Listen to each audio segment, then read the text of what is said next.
Welcome to MUFON Midwest, where we discuss some of the most interesting UFO, UAP sightings in the heartland. MUFON field investigators and eyewitnesses share their amazing experiences with the public on this podcast. And now, here's your host for MUFON Midwest, Margie K.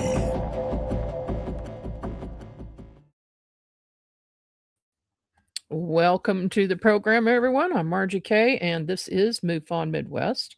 This evening, we have a good show for you with one of our field investigators in the central region, actually Kansas.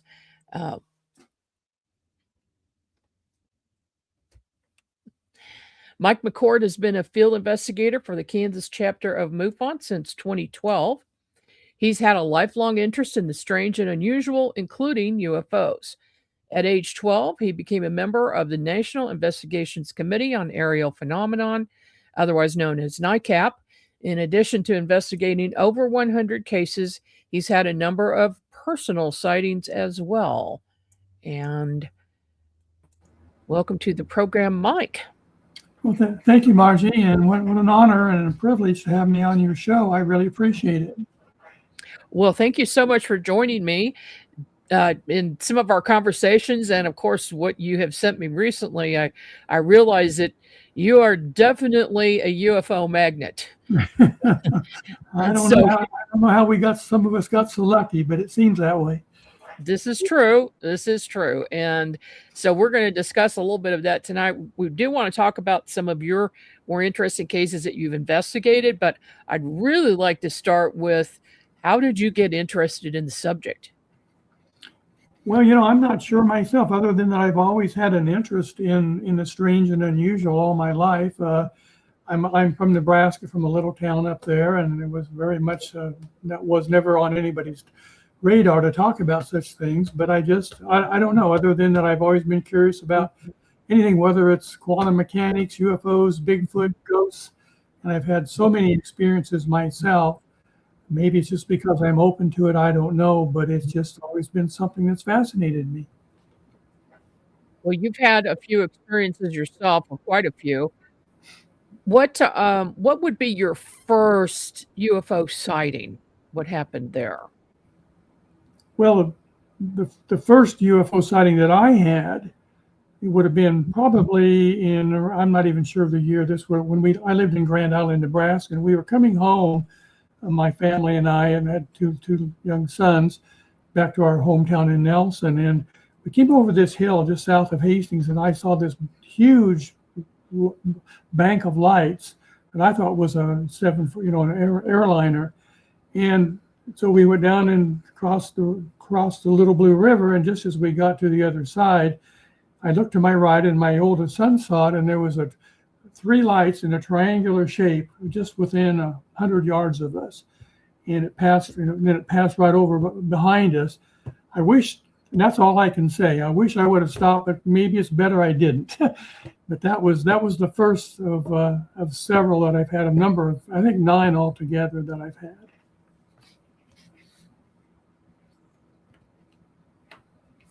I can't hear you, Margie. Sorry about that.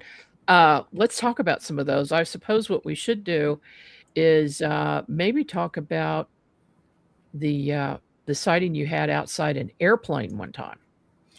Yeah, that was interesting. I mean, again, it's things this has happened several times in my life. Well, a few years ago, I went on a tour of Peru and Bolivia with Hugh Newman and Brian Forrester and some really well-known people to look at some of these strange sites that can't be explained, like Pumapunku and places like that.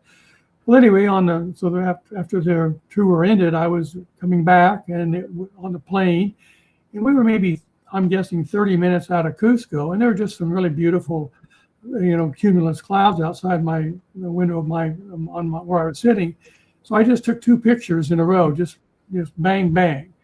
Now that's in Maxwell. That's the Maxwell UFO. Oh, but anyway, so in the first one, if you look underneath the wing, just right underneath it, you can see a dot, see a little object. And then the next picture was taken simultaneously, and it's a little further. You can see it. You can see it. And that, again, we were moving at 500 miles an hour. So here's this object that I had no idea, and that was the last thing on my mind to take this picture. And it just makes me wonder how many times or how often these things are around us that we can't see.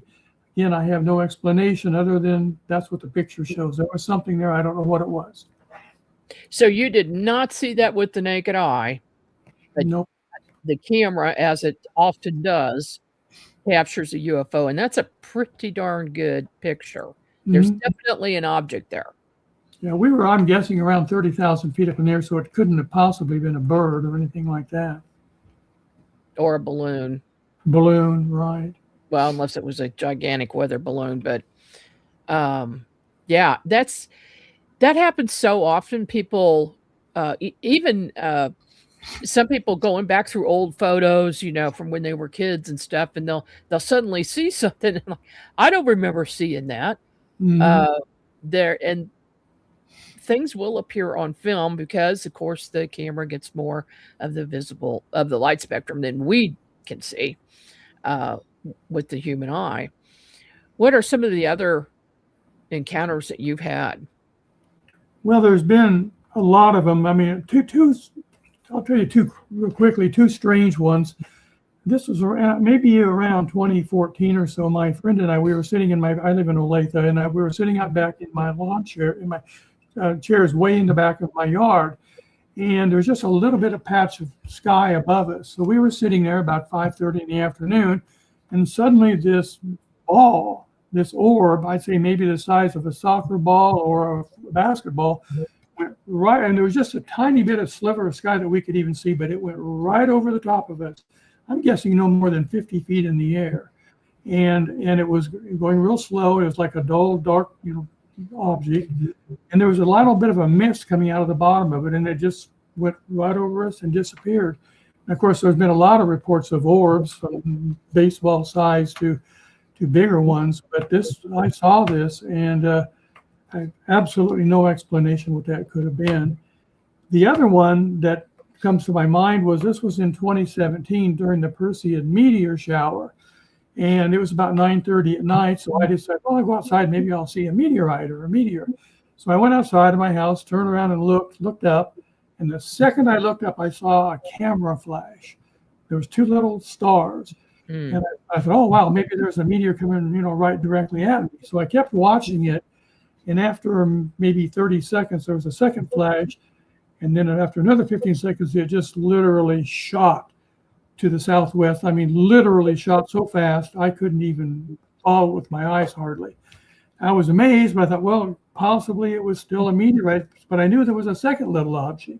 So I kept watching this other little object, and after about another, I'm not sure how long, minute or so, it suddenly made a slowly move to my left, did a U-turn, and literally shot so fast across the sky, your optical nerve couldn't hardly follow it. So as far as I know, meteorites don't make U-turns. No, I don't think they do. And what interests me, of course, that is amazing what you saw. But the you said this thing was emitting some kind of mist. Yeah. And this is not the first time I've heard that. Other people have seen that as well. Do you remember what color that mist was? No, it was just like a vaporless. And the funny thing is, if it was like, say, a normal propulsion, it would be coming out the back. But this was coming out of the bottom. And I don't really recall, other than it looked like vapor coming out of the bottom of it. I wouldn't have seen it if I hadn't seen the sky behind it. How far away were you from the object? I'm guessing no more than 50 feet. That's close. I think in my younger days, I might have been able to hit it with a baseball. It was that low. But the question is why, out of every possible area of the sky, we could only see a tiny little sliver because there were trees. So I really, in the same way with the ones during the Perseid meteor shower, I really think they were aware of me. And I've had other ones too. Like I had another one, long story, but it was even more amazing when I was working in Kansas City, Kansas, where these things appeared to me and responded to me. So they're aware of us, and I don't, for what reason, I'm not sure. Okay, well, you just piqued my interest, so we've got to know about the Kansas City, Kansas case. Do tell. Well, I sent this in, and you might even recall it. I sent this into MUFON. I was working it late, as I always did, in my office, which was near the downtown airport. And so I was about 6 o'clock, and I was still working. And I heard this tremendous roar, and then in a second one, I went to the window and looked out. What I learned later, it was two F-16s that were taking off from the downtown airport. And I didn't know that till later. But so I was just looking out the window, looking east in a good view of downtown Kansas City, when I saw a triangle, and it was just a perfect triangle, and it was moving from maybe where the casino is over to the east there. It went right over the top of the building, and it just disappeared. It was a perfect triangle. Well, I was, of course, amazed at that, but then I had to go to my meeting, so I went downstairs, went out to my car, and when I got out to the car in the parking, this was like just right at the confluence of the Missouri and the Kansas rivers, I saw a little light, probably over near where the Crossroads District was. The second I looked at this little light, it just rocketed right over the top of me, stopped, and made a left-hand turn and stopped there. And so I was like, whoa, what's this? But I looked, and then I saw a second light. And after the second I saw it, it came and did the same thing right above me. And then it happened a third time. A third little light came over the top of me, and they were like around me. And by then I was freaked out. So I said, I better get out of here while the getting's good. So I got in the car and left. But there again, in all three cases of these, and there's even a fourth, I won't when I climb Mount Elbert, but they're there. And for what purpose, I don't know why, but I did see those things. It seems that you are one of the people that UFOs are interested in. Have you had any close encounters or encounters with ETs where you have actually seen an extraterrestrial? No, I haven't. I did have one case. I think we talked about it before we got on the air, where I was driving around with my dad's old pickup around where I grew up in Nebraska, and I was down in a kind of a spooky old road. So just for the heck of it, I took a picture of this road and the gloom, and then I took a second one. And the first one was normal, and the second there was a gigantic orb right beside me. It was easily about the size of a medicine ball. But that's the closest I've had. And there again, I think some of these things may be natural objects, and others may be fairies. I don't know what it would be, gremlins, and then ETs. Yeah, there's the first picture that was just this old road. And then if you have the second one, and there's the second one. This was taken 1 second apart. So I don't know. That reminds me of the Joplin spook light. I mean, it looks like a road like that with trees around. And I've seen that too. I went down there one time and I actually saw that as well. What color was it when you saw it? Well, you know what it looked like? I'm from a little town. I'm a country kid in a way, but it looked, if you remember the old mercury vapor farm lights, just a little yellow light. And when I first got there, I was working for the Resolution Trust at the time, and this kid told me where to go. And I thought it was what I thought it was a farm light. So I drove down this creepy old road. It was about 1 a.m, thinking I'd come to a farm. And I got to the end of the road, and there was no farm. And I turned around and I saw it again, this time to the east of me. And again, I drove back through it and I never came to it. I went down through a third time and I thought I'd turned on the lights on the park and I thought I'd see this thing, and I never did. But that's been seen almost nightly for 100 years. And it's really well known. It's in an area called the Spooksville Triangle. And I did quite a bit of research when I was doing the Columbus case. And this has been investigated even by the National Ocean NOAA, and nobody has an explanation for it, but it's been seen many, many times. Yeah, I actually think the history goes back further than 100 years, before cars. So, right, you do. So some people try to say that it's car lights, but they've been seeing it since before cars were even invented. And the thing is that of course, the government has been out there. Multiple researchers been out there. I've been out there several times myself. I know a man who went out there 200 times, an investigator. Wow. And he saw the light would appear almost every time, not all the time.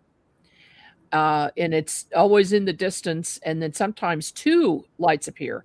One of the nights I was there, we saw two. Wow. One and then a smaller one underneath it. And in some cases, the light has been seen inside people's houses that are near there in that area. It'll just come in the house and it'll be either a golden orb or a blue orb and just come through the wall, go around the house, and then go out the other side. I mean, it's just really strange. And as people approach it, here's the thing, it disappears. But if you back up, then you can see it again. So nobody can get close enough to touch it. That has never happened, as far as I know. It's just one of those really anomalous, strange things. Okay, we are going to talk about some of your really good cases, but are there any other occurrences that happened to you that you want to talk about? Well, there's a number of them. None that the only other one again where somebody took a picture of me is when I had a really bad spinal injury and was left paralyzed, and they gave me a 10% chance of ever walking again. Well, that's another whole story, but I overcame the paralysis, and 30 months later I climbed Mount Elbert, which is the highest mountain in Colorado. So anyway, with my sons, that was quite a whole episode of my life. But about halfway up the mountain, I don't think I sent you this picture, but my son took a picture of me with the mountain in the background, and right above me, maybe a mile away, was another object about the same size as the one in the airplane coming back from Peru. And again, nobody noticed this till later. My brother actually pointed it out to me, but there again, there was something in the air behind me. And so that's 3 times pictures that either I took or that others took, that there was another one was in the Maxwell Wildlife Preserve near Canton. I took a picture of the sky because it was a pretty sky. In the morning, we were looking at buffalo and so forth. And lo and behold, there was a flying saucer in the picture. It was even shaded on the far side of the sun. And I think I sent you that picture as well. So there's all these, it makes you just wonder how many more times they're around us and we're not aware of them. Oh, it does. I'm kind of thinking they're there all the time, And you mentioned earlier about the flash before you saw an object during the meteor shower. A lot of us are thinking, and I want your thoughts on this, that is a portal opening, the flash. What do you think? Well, I don't know. In my case, there was already 2 little stars there. So and it did flash first. I thought it was more a way of getting my attention, at least in my case. I did have a case, and this, I sent you the summary of it, but a case where a guy, he was a security guard over by the Platoma auto plant. And he sent in a report saying that one morning he and his coworker saw this large cigar-shaped object, and this was right over the river in Kansas City, Kansas. And he said it moved to his right, and he said there was a series of windows, and they said the windows disappeared one at a time, just like it was going through a doorway. And so when you mentioned portals, that certainly sounds like he was going into one. It does sound like it.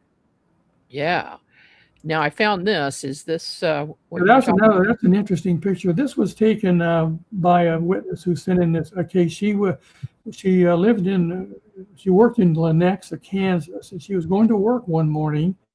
And this was as she pulled into the parking lot. She saw this triangular-shaped object.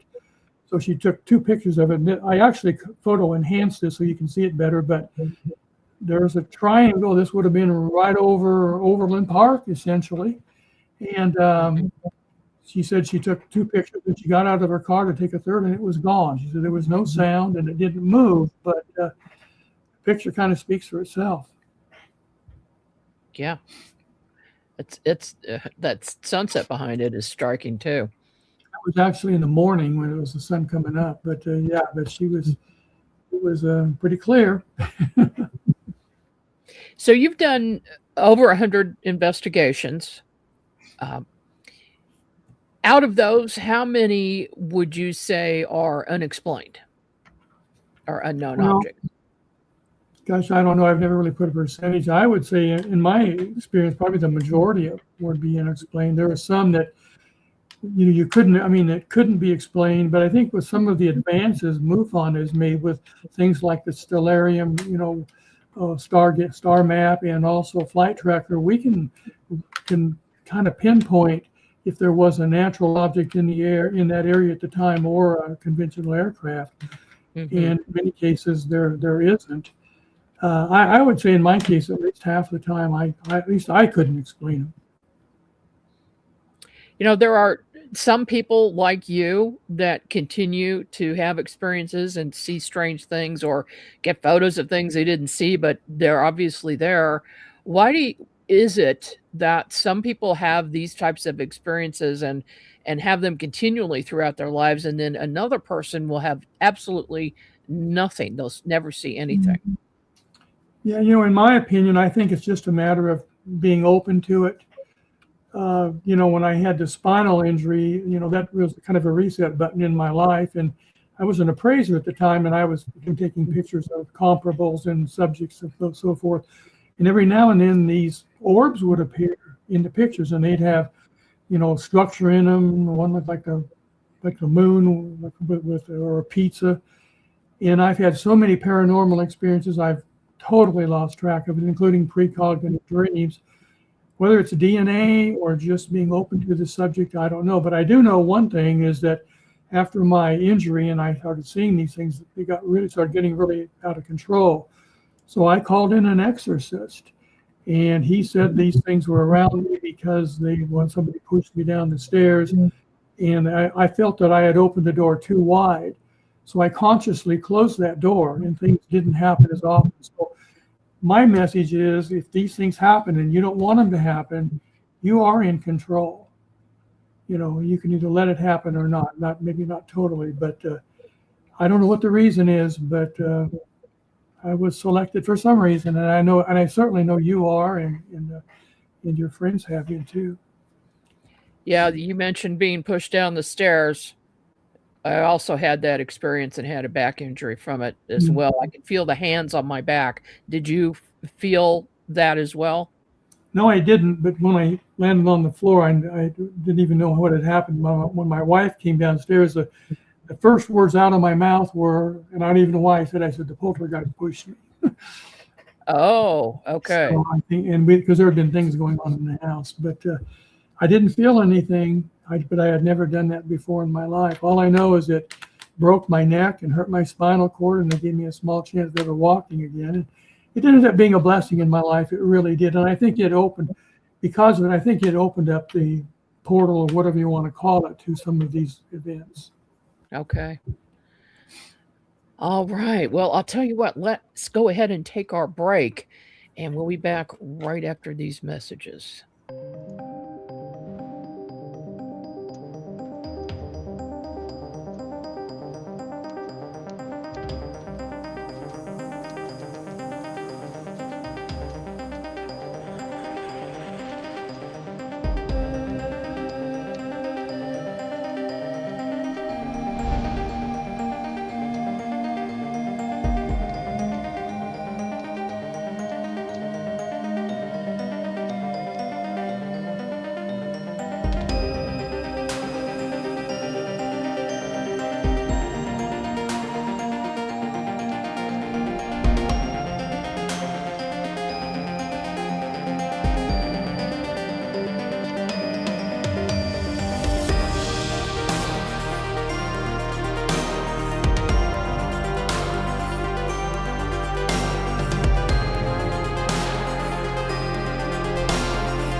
How do we make the intangible tangible? How do we come to an understanding of a phenomenon when so much information is concocted or misreported and circulated on the internet? How do we find clarity, not only in understanding individual UFO cases, but also the big picture? My name is David Marler. I've been an investigator, researcher, author, and lecturer on the UFO subject for over 35 years. I've always anchored my research in what was meticulously reported and documented regarding UFO incidents. I never succumbed to conspiracy theories. I never relied on second or third-hand reporting. I never let belief lead me. Rather, I've taken a data-driven approach towards the subject, predicated on the original, contemporaneous sources of information. Now, in conjunction with the National UFO Historical Record Center, the largest UFO archive ever assembled in the United States, I am working with a dedicated team who shares this approach and vision. Now, more than ever, we need credible material presented on the UFO subject. As we work through our vast archive, we will bring you the original source materials related to historic UFO cases. Our archive is comprised of thousands of case files derived from some of the earliest UFO investigative and research organizations, APRO, NICAP, CUFOS, and many others. Some of these are familiar cases, but the majority have never been shared or discussed publicly before, until now. Together with my colleagues, who are some of the leading historians in the United States on the UFO subject, we look to be a credible voice for the field. Everything we present is backed up by the original military or civilian UFO reports, the original audio tapes, the original correspondence, the original news clippings, and original photos. All of these are housed at the National UFO Historical Record Center, where they can be accessed by visitors. All of these materials we look to share with you, our audience, in our series, UFOs in Retrospect.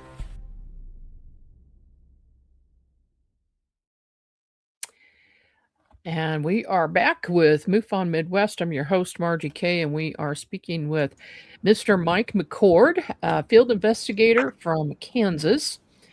And Mike, there's a case that involved a tornado, and this was near Garden City, Kansas.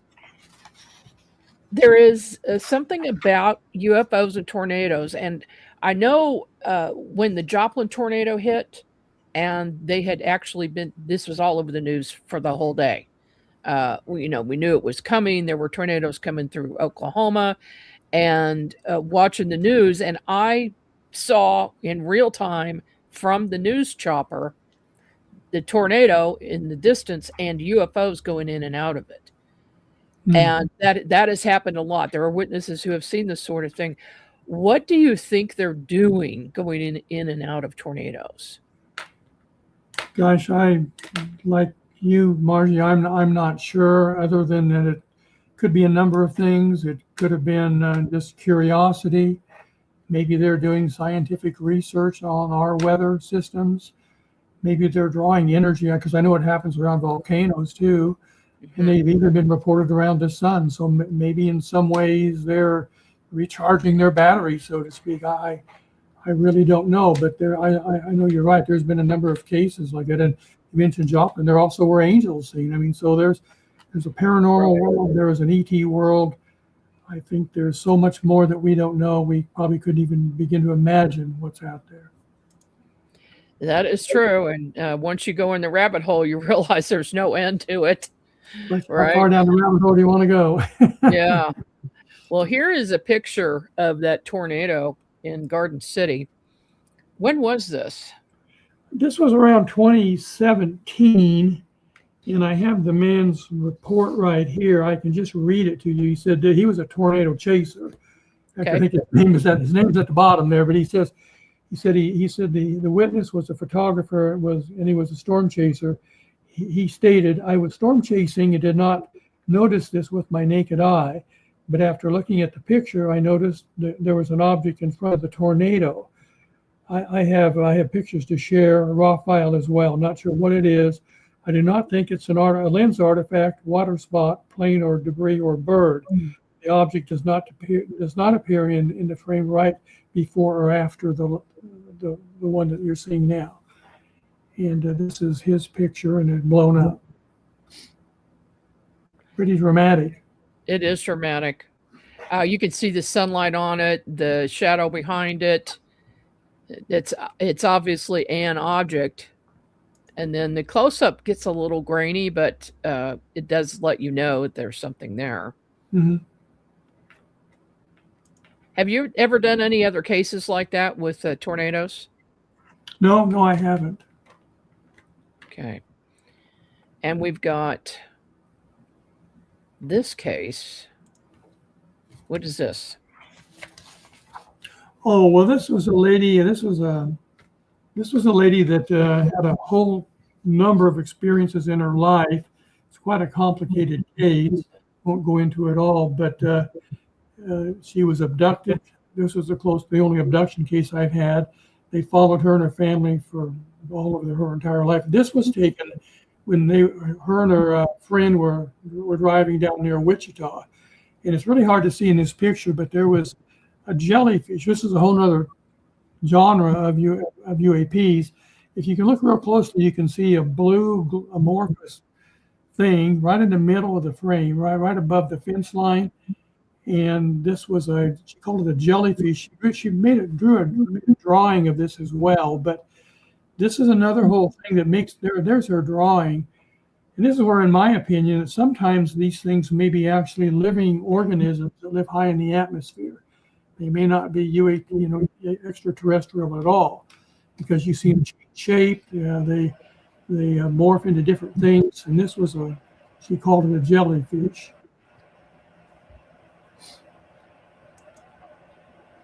Yeah, it's maybe the top part of it might resemble a jellyfish. I don't think looks like any of those other jellyfish UFOs that have been reported. But yeah, you can see a disc, like a different color there. It looks kind of purple to me. Blue in the photo. Now, did she see that with the naked eye first?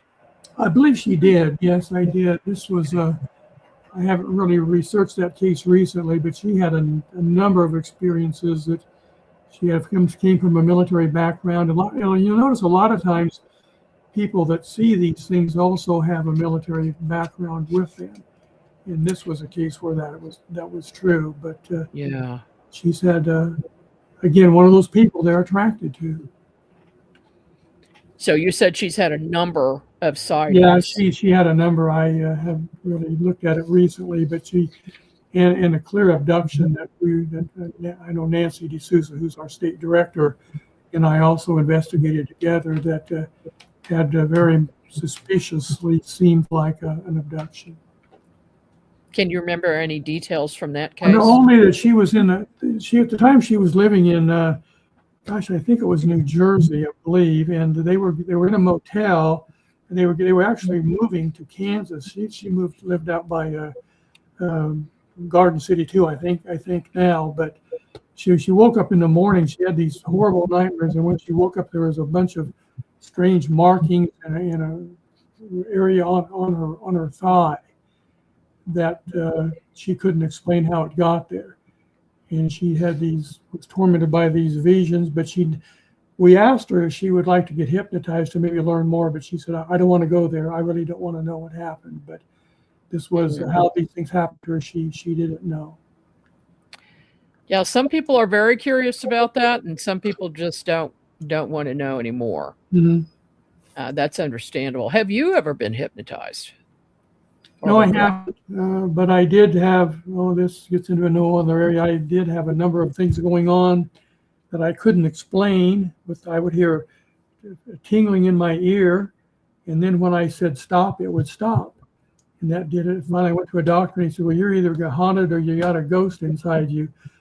so I said, well, that explains why I'm so weird. So I went to a lady. She was actually a demonologist. She's now moved away, but she did a reading on me, and she told me that I had been abducted, and that I still had an alien brother with me who was kind of making my life difficult. So I have no recollection other than I know that this tingling would happen in my ear, and if I said stop, it would stop, and two doctors couldn't explain it. A lot of us get that. A lot of us have that. The tones in the ear and stuff. Yeah, and even to this day, sometimes I do. But I have no idea what's going on. But it sure was annoying. We've got this picture What is this? Well, this was, and I didn't investigate. This was taken near McCord Junction, Nebraska, and it was around 2022. My daughter-in-law sent me this picture. Like I say, I can't vouch for anything other than that this was on. She found it on, it might have been on Facebook, and it's clear, looks like a flying saucer to me. Okay, yeah. There's Nebraska. That's a hot spot for UFOs too. Yeah. Lots of flat land and lots of big sky to look at. That's So right. you can see the whole sky. It's a good sky watching place, as is Kansas for that matter. Yep. Once you get out into central Kansas. Why do you think it is that some people don't report seeing UFOs? Well, I think there's still a stigma out there that they'll be laughed at, and same with paranormal events. I've found a lot of times you'll mention things to somebody, and they'll open up and they'll tell you things. So I think it's probably just afraid, or maybe just indifference. I know in my own family, every one of our members of my own family have had experiences too, and none of that was reported. I don't know the percentage, but I think the cases that are reported to MUFON are just a fraction of what's out there, what people are seeing. Yeah, I have to agree with you on that part. What are some of the other cases, other things that you have witnessed that we can discuss? Well, I think there's been 2 or 3 of them. I don't know which one to choose from. What kind of the one that was one of the most interesting cases I had was down in Columbus, Kansas, and this is in an area that's called the Spooksville Triangle, and it runs from Columbus, Kansas to Joplin to Miami, Oklahoma, and this includes Spooklight Road too. Mm-hmm. But a lot of strange things have been reported for many years. So this young man put in a report, and he had so many things, it was just literally amazing. So I went down and visited. I mean, I have a summary of it right here. He saw UAPs in the sky. He saw a UFO land near a house, hover near a house near his. Saw balls of light. Saw streaks. A beam of light came between him and a friend one time while they were sitting on the patio.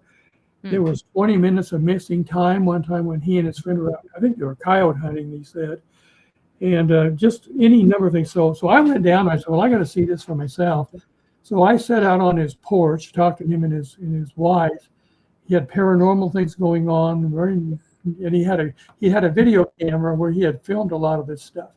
So I wasn't able to send him to you, but I sat out there for several hours in the evening and just took pictures myself.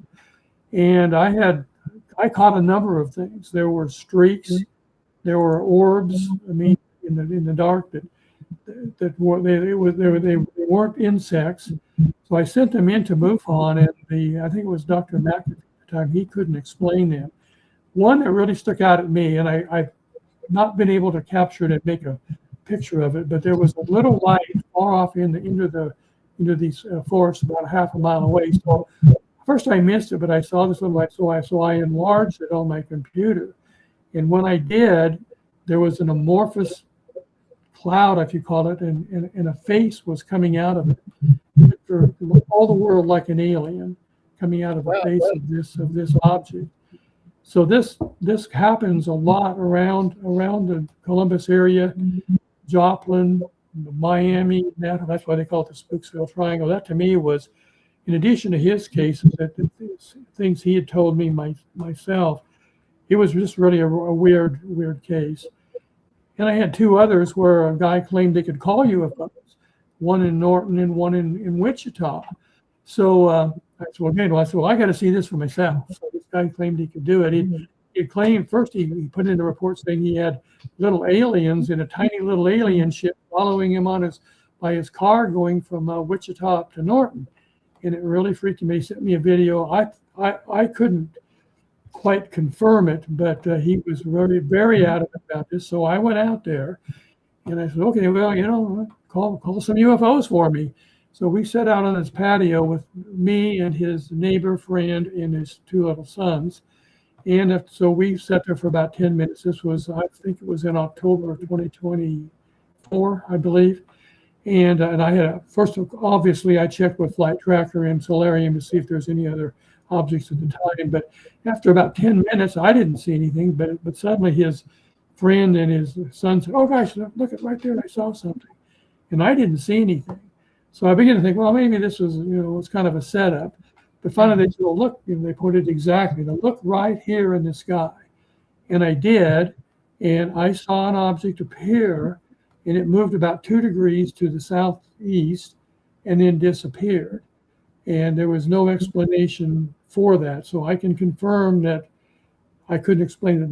Then just recently, one of my last cases was down in Wichita where a man used a laser beam. And he had the same thing. He said they were like attracted to the laser light. So I went down there, had a long talk with him, and then he and his wife and I went out there. And he had a real high-powered binoculars, and he was, flashing his laser. And he said, "Oh, I see this, and I see that, and everything." And I had a real much weaker binoculars, and I couldn't see anything. But then I don't know at what point, about 30 minutes into the viewing, I saw a light appear about the size of Venus, and very bright. And it moved from approximately 2 o'clock to 4 o'clock from the northeast to southwest. It stopped and made a left-hand turn, went a short distance, and disappeared. And there again, I couldn't explain that, but these are 3 things that these guys claimed they could call them in, kind of like Chris Bledsoe can do. And all I know is on 3 occasions I saw things that I couldn't explain. It does seem like the occupants of the UFOs are telepathic, because the CE5 work that I've done, every time we do it, UFOs show up. They're 100%. And then there's that, and then there's also the UAP dog whistle, which we've tried, and that worked as well. Have you tried anything like that? No, I never heard of that one. Okay. Yeah, you'll have to come to our Kansas City meeting sometime. Okay, I'll make a point of that, doing that. We'll be doing it. We do once a year. We do a CE5. So, yeah, there's some strange stuff going on out there. Do you think that sightings are increasing now? Well, they seem to be. I talked to Nancy, our director, recently, and she said she thinks so too. And she also said that there seems to be more cases where they either come on demand, or whenever you have the intention of seeing them, they appear, and they seem to be increasing. I'm still not sure whether they're all extraterrestrials or whether they're, paranormal or whatever, or living organisms. But according to Nancy, these kinds of cases definitely are on the increase. Yeah, I agree. I think so. At least the reports are. More people are reporting now. Do you think that's because the government said, yeah, there's something out there we don't understand? I think so too. Yeah, I think they're slowly revealing these things, maybe to kind of acclimate the public that this thing is real and it isn't all poo-poo like it's been made out to be. But yeah, I think people are becoming much more aware of it. And I don't know, I keep hearing stories there's going to be a big disclosure soon. I don't know about that, but I do think there's an above top secret military division that is involved with this. As you probably know, recently when President Trump he said he was going to open up these files, suddenly thousands of files disappeared within hours. And at least 3, and I've heard maybe 4 people that were really on the inside of this whole UFO situation have disappeared, including a former general and his assistant, and now I heard a 3rd. And these people are just disappearing. So I think somebody wants to make sure we never hear the full story. That is scary. That is really scary. And I know there have been some people in MUFON who have been injured by unseen forces or other means of attack. And we can't figure out what it is or who it is that's actually doing that, if it's a government or something else. What do you think about these attacks? I don't know what to make of them, Margie. I know Stephen, I think it's Stephen Greer, who I'm sure you're aware of. He reported that I think it was in 2023 that the whistleblower said that he was with the military and they were out investigating inside, and they were suddenly a group of people that were also military but didn't identify themselves, threatened them that they would beat them up if they wouldn't do that. And then recently, I just actually read today at Skinwalker Ranch that under Bob Bigelow, his scientists were investigating something, and a group of unidentified military people came and told them to stop, and they wouldn't, and they beat them up. So there's a group that is, and that's just recently on. I just heard that there's a group out there that is damn determined, and you better stay away from this house. Mm-hmm. Have you ever had encounters with MIBs, or have any of your witnesses? No, but I haven't. I've had two cases where ladies had claimed to have relationships with ETs. Oh, okay. That's a new one. Well, yeah, and I don't know what to say. There was one who had this relationship with a invisible alien, and another one that I knew that claimed that she was in the car with this person who looked at her and she knew he was an alien, and they had this, I don't know if it was sexual or whatever, but relationship with him for a long time, and she was very secretive and protective of him. I don't even know what to make of those kind of cases, but you hear so many stories. How are you going to know? I mean, unless I did a full psychological examination or had him hypnotized. I'm not a psychologist and don't have the means to do that. I mean, all I know, they can sit there and look you straight in the eye and tell you these things just as rational as you and me talking. Mm-hmm. And you just have to take it or leave it. There have been, a number of different types of ETs. What are all the different types that your witnesses have said that they've seen? Well, I had a case, one that was a MUFON investigation, and one that I just heard with the group that a lady was coming home from Spring Hill one time. She lived in Spring Hill, and she was working, I think, in Olathe. And on the way home, she said a light followed her down the road to outside of her house. I don't know where she lived, on the outskirts there of Spring Hill. And so she went in the house and went to bed, and said later in the, I don't know what time, late in early morning, she had got up to get a drink of water. So she went to the kitchen to get a drink, and she said there was a clothesline out back with her mom's quilt over it. And she said as she was looking at it, an alien stepped out from behind the quilt, and she said it was just a classic gray. And she said they made mental contact, and she said it wanted to come in the house, but she said, no, I don't want you to do that. It was not threatening or harmful. And so she went in the house, and then she forgot about it until for some, and that happens too, this amazing experience, she forgot about it for years.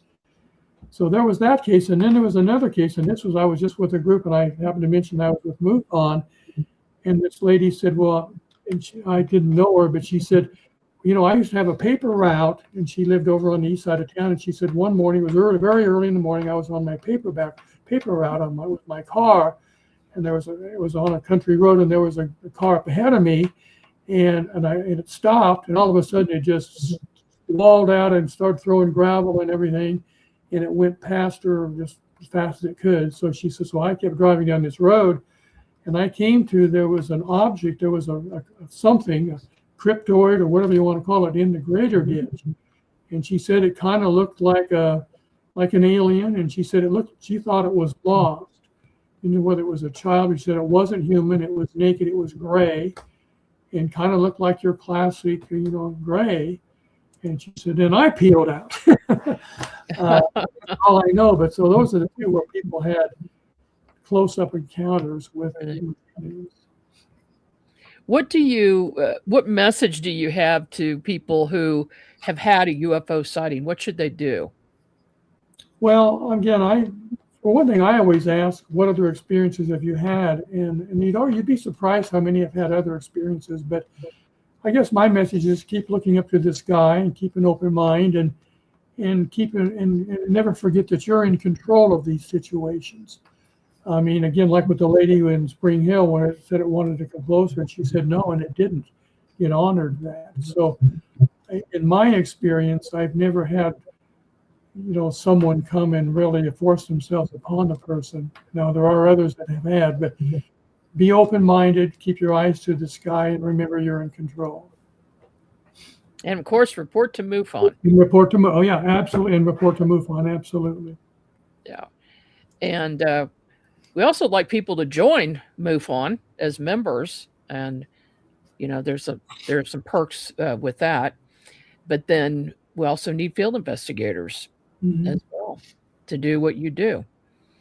How much time do you think you spend working on one investigation, Mike?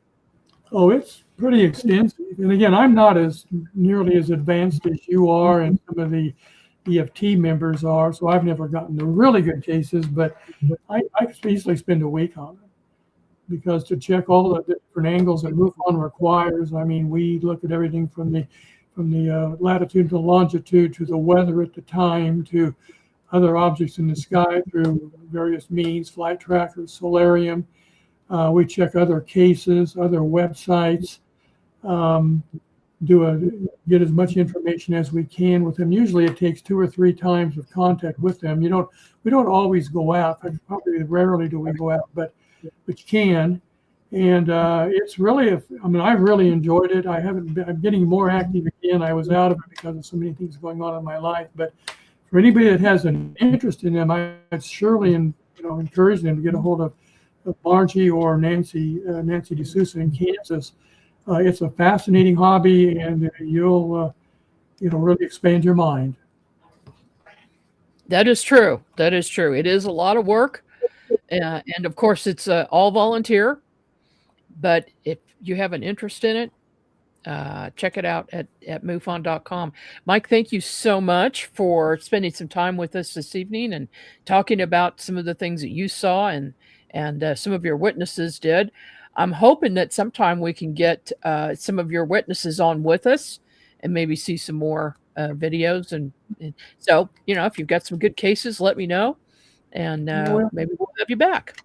We haven't even talked about the ferries I had one time with a case. Oh, yeah, there's so many more, but yeah. Okay, well, we've got like a minute and a half. Can you tell us a ferry story real quick? I'll tell you, well, I don't know if it was ferry or not, but this was a quick case. It's in a little town called Peabody, Kansas, where this family saw these things floating around a street light. So they went underneath it, and one of them came down to them at their level. She said one flew off into the field. She said it was shy, was the word she used. The other one came down to them at face level and then dissipated into the ground. And this happened 2 times where they had these objects. They were not UFOs. They were living something. I call them, it could be fairies, they could be gnomes, they could be something, elementals. I don't know, but they had these things, and I went and talked to her and the 3 her children that saw this, and they saw these things with their own eyes. So again, there's an unseen world around us. So maybe they're extraterrestrials. Who knows? They could be. All right. Well, we'll be in touch. Thank you so much, Mike. Well, thank you, Margie. I appreciate you having me on. All right. Lots of weird stuff happens. If if you're interested in anything weird, get out there and investigate. And if it's UFOs, MUFON is the place to be. All right, folks. We'll see you here again next week. The MUFON Midwest podcast is a production by Unex Media. I'm your host, Margie Kay. The producers are Race Hobbs and Bill Skywatcher. Copyright 2026 by Margie Kay and MUFON. This is the Central Region MUFON podcast, and our website is MUFONCentralRegion.org. If you've had a UFO encounter and would like to be a guest on the program, please contact me at MUFONCentralRegionDIR@gmail.com. To file a UFO report, go to MUFON.com. That's MUFON.com.